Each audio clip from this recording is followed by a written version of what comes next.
the New World Order.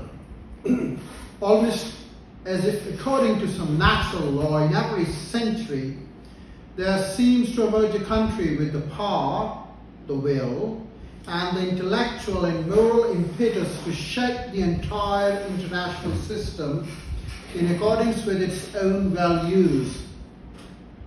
In the 17th century, France under Cardinal Richelieu introduced the modern approach to international relations based on the nation state and motivated by national interest as its ultimate purpose. In the 18th century, Great Britain elaborated the concept of balance of power, which dominated European diplomacy for the next 200 years. In the 19th century, Metternich Austria reconstructed the Council of the Europe. Bismarck's Germany dismantled it, reshaping European diplomacy into a cold-blooded game of power politics.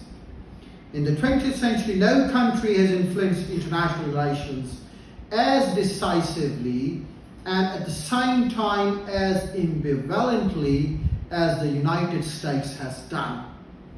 No society has more firmly insisted on the inadmissibility of intervention in the domestic affairs of the other states, or more passionately asserted that its own values were universally applicable.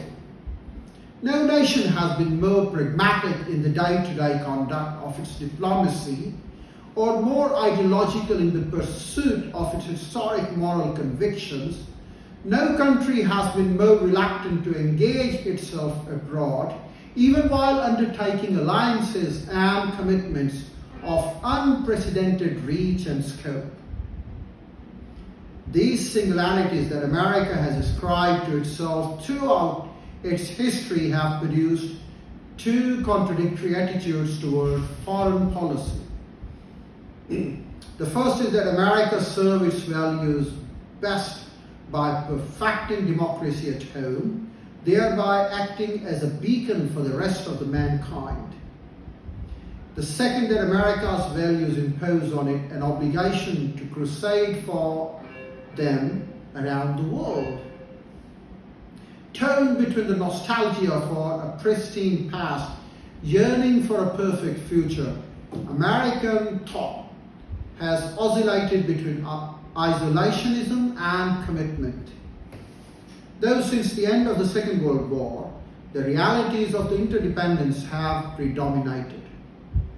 Both schools of thought of America as beacon and America as crusader envision as normal a global international order based on democracy, free commerce, international law, and it goes along.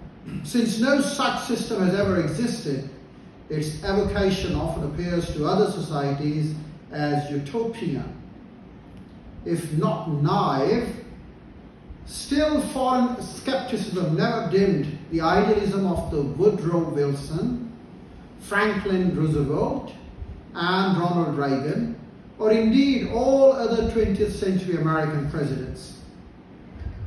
If anything, it has spurred America's faith that history can be overcome, and that if the world truly wants peace, it needs to apply America's modern prescriptions. Both schools of thought were products of American experience. Though other republics have existed, none had consciously created to vindicate the idea of liberty. No other country's population had chosen to head for a new continent and tame its wilderness in the name of freedom. Freedom and prosperity for all of it. Thus the two approaches, the isolationist and the missionary, so contradictory on the surface, reflected a common underlying faith that the United States possessed the world's best system of government, and that the rest of the mankind could attain peace and prosperity by abandoning traditional diplomacy and adopting America's reverence for international law and democracy.